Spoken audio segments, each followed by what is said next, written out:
I'm Joan Stauffer, and I manage our clinical education programs at Iridex, and it's my pleasure to introduce Dr. Andre Maia, who is going to present on 577.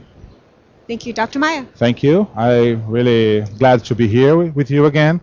This is my second year with the Iridex.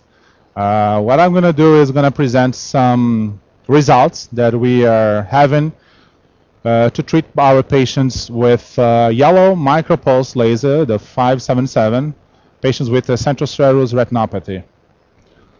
We're doing laser photocoagulation for a lot of disease, including central serous retinopathy. But a standard procedure are visible endpoint photocoagulation, where we can see the laser scar. The laser absorption hits the RP and the choroid, and it damages the neuroretina. But the effect that we have with the laser may not be related to the destroyed retina.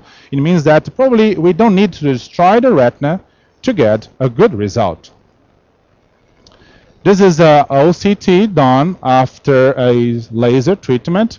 As you see here, it is possible to identify OCT changes just after the laser. You see the retina edema due to the laser. Probably we don't need that to get anatomical and functional results to treat patients with central serous retinopathy. This patient has a diabetic macular edema. Well, the micropulse has been proposed to avoid or reduce the unnecessary retinal damage. What the micropulse does, it puts the laser in the envelopes that contain a series of pulse trains in a very brief micropulses. While we are doing the laser treatment, we don't see any changes on the retina surface. We don't see the whitish burns during the laser treatment. Even after the treatment, sometimes we do the angiogram and the autofluorescence, and we barely see, or sometimes we don't see any changes in those tests.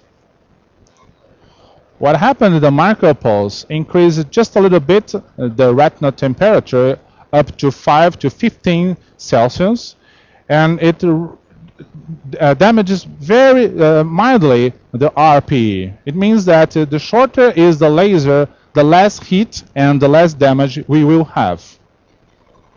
As you see here in the diagram, this is on the top here, you see a standard continuous laser.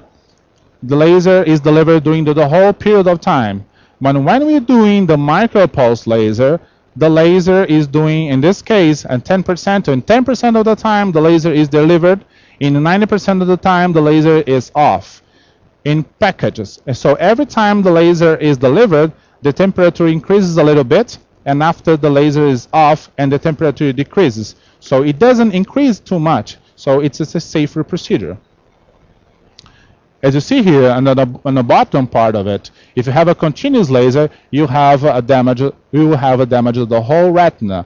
In contrast with a micropulse, we have a small period of laser which is on. You have a confident laser treatment at the level of the RPE.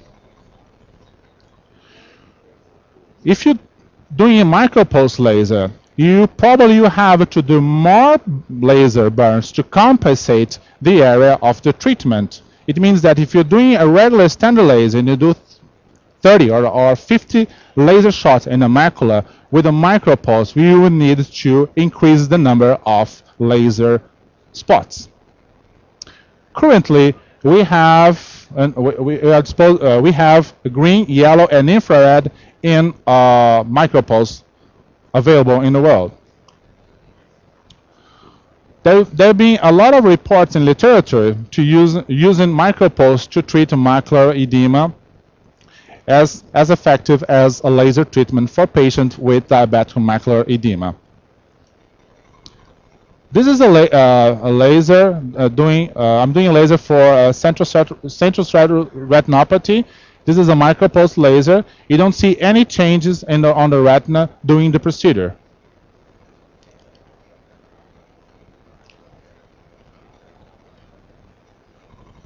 As you see here, this is a continuous laser that I did for patients with diabetic macular edema, and I did the yellow laser. As you see here, the yellow is very confluent to the RPE layer. It doesn't affect the whole retina.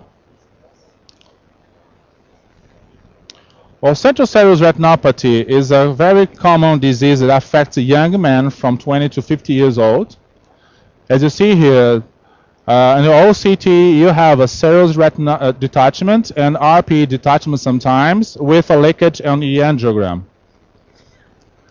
Generally, the central serous retinopathy is a self-limited disease. You don't have to treat most old cases, but some cases doesn't get better after 3 or 4 months. In those cases, we propose a treatment with this micropulse laser.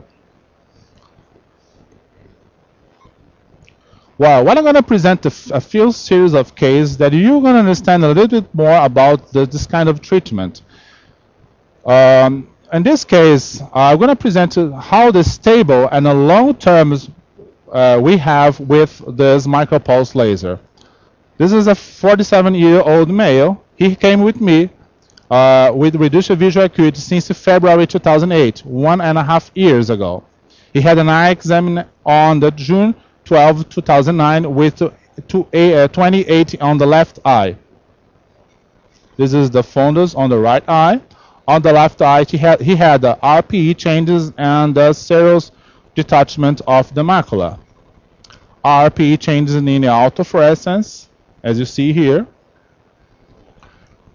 And the angiogram show points of leakage of the dye.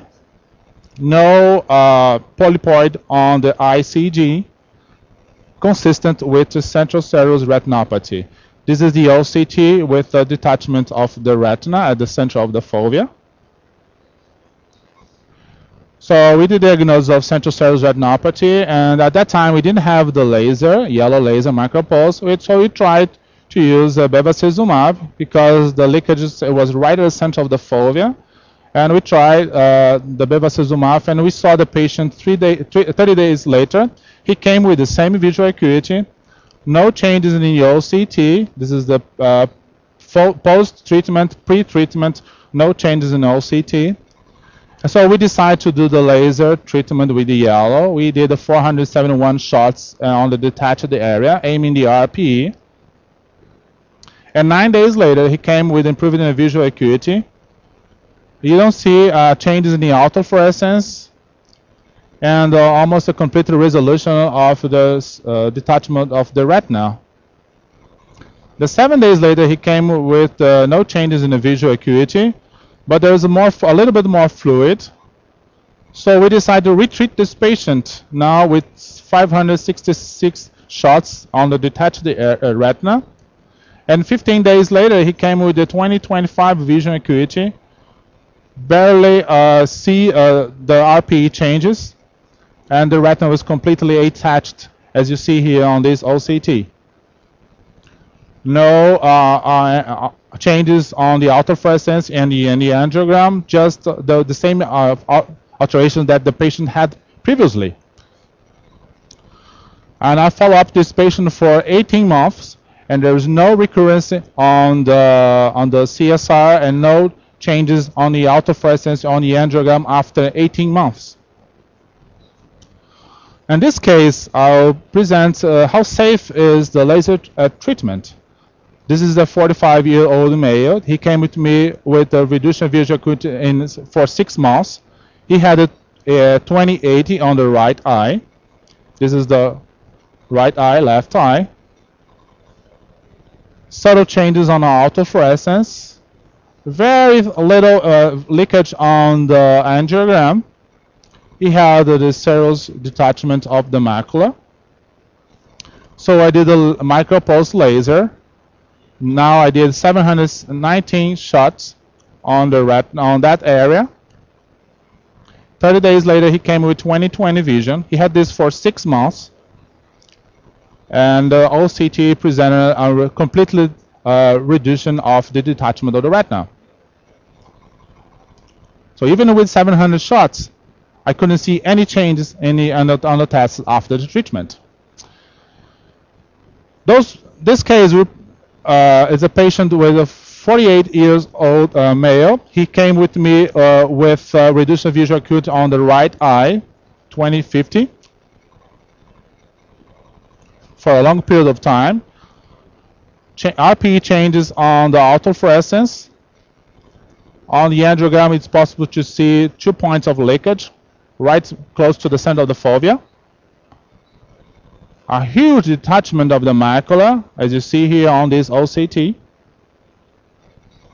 And I did the laser treatment. I did 1,450 shots right on the detached area, detached retina. 15 days later, he came with a completely, almost a complete disappearance of the detachment of the retina, and you don't see any changes in the angiogram due to the laser treatment. What I'd like to point out here is that if you have a patient with early diagnosis of central chorioretinopathy, the patient probably will not respond very well. But if you have a patient with RPE changes, do something else, you have to be careful, because sometimes if you do the laser, you may damage the RPE. This is a case of the old 40-year-old female that she has lupus and he had a kidney transplant.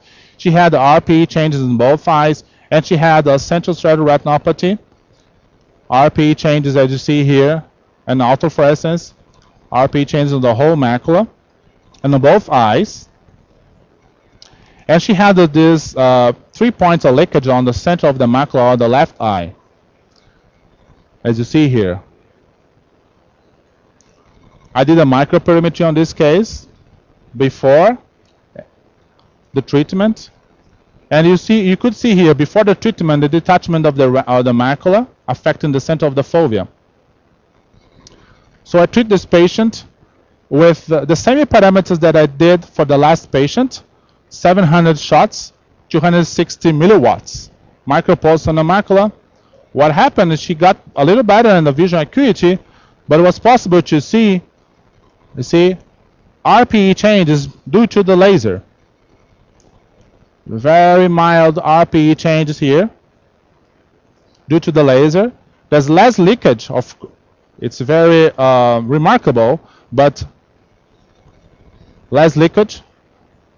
But you could see this RPE changes, which is undesirable. So you have to be careful. Patients with RPE changes, you have probably to reduce the amount of the laser. This is the microperimetry of the laser treatment. Before and after, see an improvement in the sensitivity of the macula. 2 months after the laser treatment, the patient was doing well, but it was possible to see these RPE changes in the autofluorescence. So be careful. If the patient has some problems in the RPE, you have to reduce the amount of the laser. But the retina was flat and the vision was good. This case, I treated once and didn't work, so I treated twice. So you're allowed to treat if the first treatment didn't work very well. So the patient came with me with the reduced visual acuity since September 2008. I saw him in May 2009. He came with the 20/30 on the left eye. Leakage right at the center of the fovea. As you see here on OCT, detachment of the retina and detachment of RPE. And I treat the patient. Ask him to wait a little bit and ask him to come back 45 days later. No treatment was done at that time. So he came back a month later with a reduced visual acuity on the left eye. And I see now with the angiogram, a very typical angiogram of central serous retinopathy with the leakage at right center of the fovea. Now I have more fluid underneath the retina. So I decide to treat this patient. I decide to treat this patient with micropulse laser. And at 7 days later, he came with improving of visual acuity. Now, less leakage. at the center of the macula. You see improvement in 7 days, improvement from 662 microns to 530 microns, right in the center of the macula. This is the difference between pre and post treatment 1 week after. 30 days later, you see mild changes in the RP, and now I have more fluid. It seems that the treatment didn't work very well. So I decided to do more laser, now 120 shots on the detached area, and 7 days later, he got better.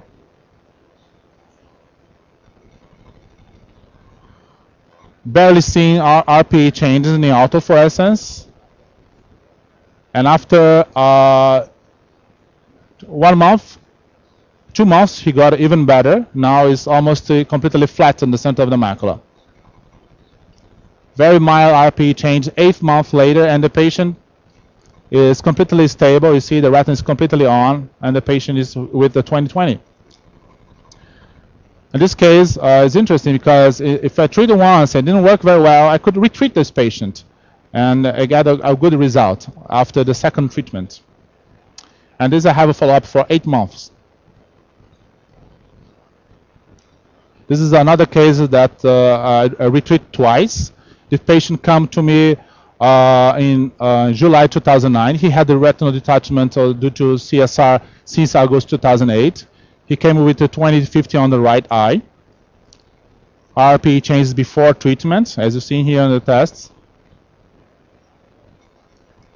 This is the OCT, very, very subtle detachment of the macula. You see the angiogram, see a little leakage. So I did the yellow laser, less power, more shots, and it detached the area. 14 days later, he came, there's no leakage on the angiogram. You barely see any change in the autofluorescence on the infrared. And there's still a little fluid underneath the RPE, but the retina is completely attached. 9 months later, the patient came back with the reduction of visual acuity on the right eye. He told me that was like that for 2 months. Now he had a huge detachment of the macula. And I retreat him now with 360 shots on the detached area. And 10 days later, he came and the retina was much better, less fluid underneath the retina, a little changes on the RPE.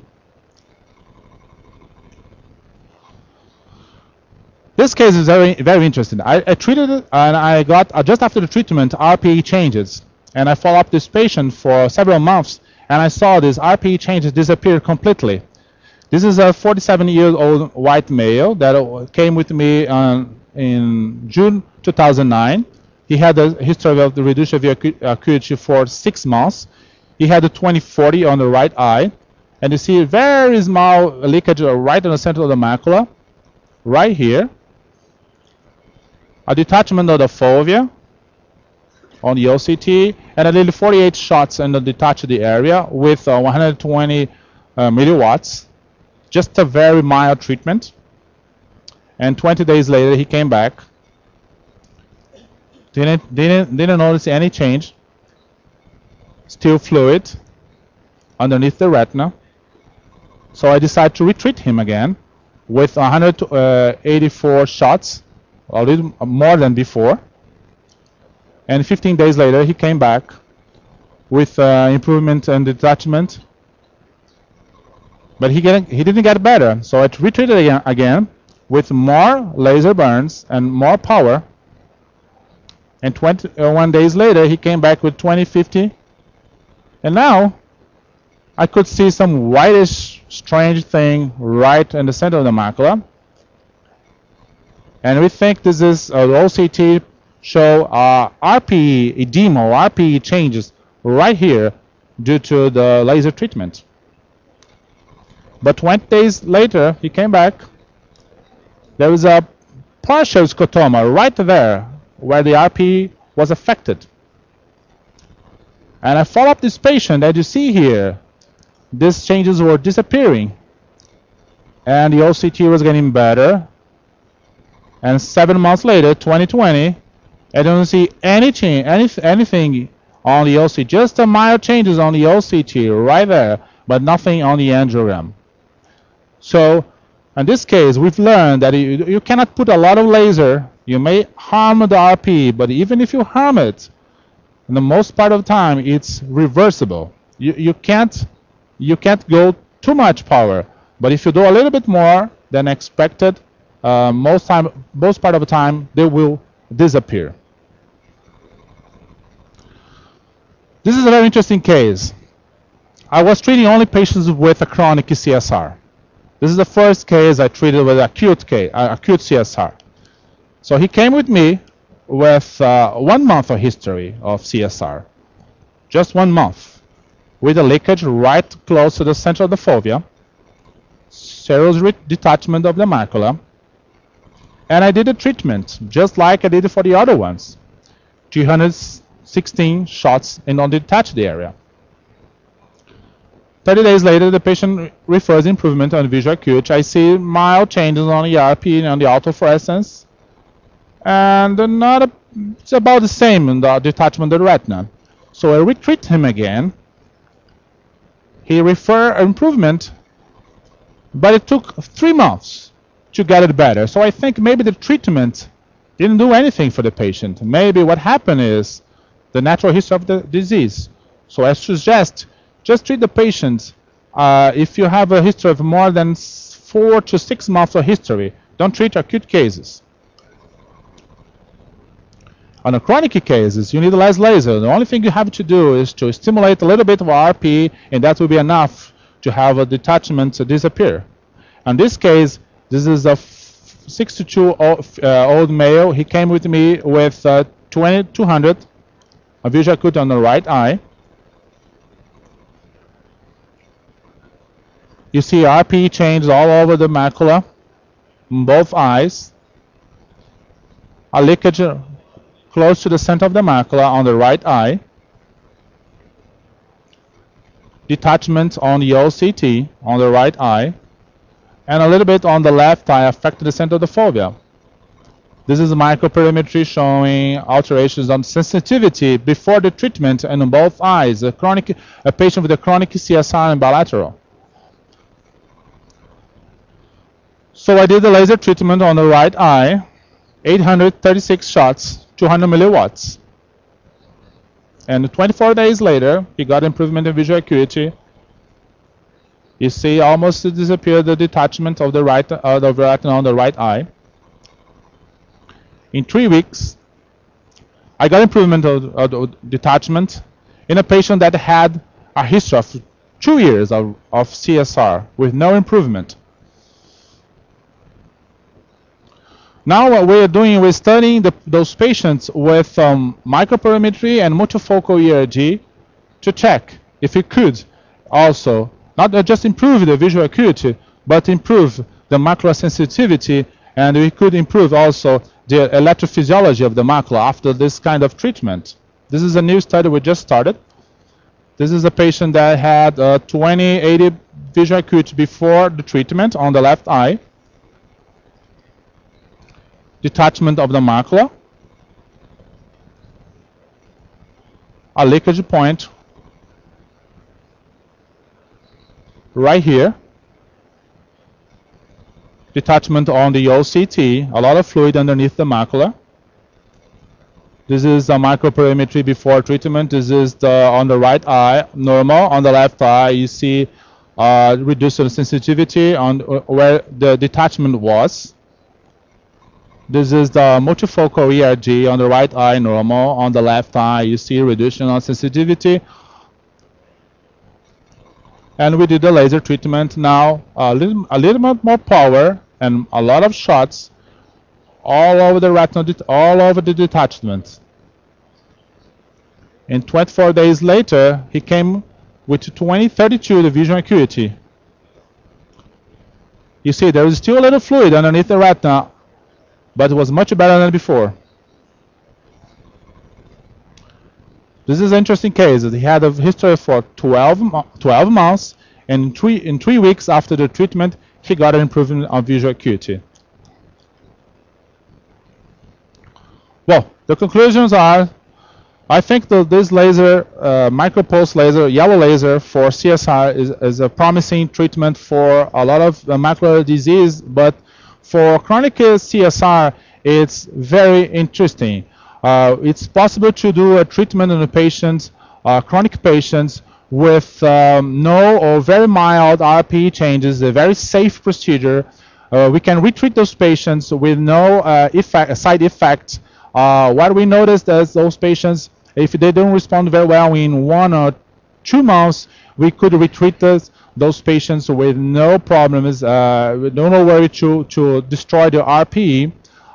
Even if the patient have a recurrence of retinal detachment after a few months, you can still retreat those patients. At the beginning, I suggest you go very slow in power and don't go more than 200 milliwatts. Go 200, 220 maximum. Use the 15% of micropulse, the cycle. That's will be enough for those patients. Maybe 200 or 300 shots on the macula will be enough also to have a good result. I think the next steps are we have to evaluate if this kind of treatment is not only good for visual acuity, but also if it could improve the sensitivity of the macula, and we have increase of RP electrophysiology of those patients after the treatment. I think that's pretty much it. I'd like to thank Iridex for the opportunity to talk with you. Thank you very much.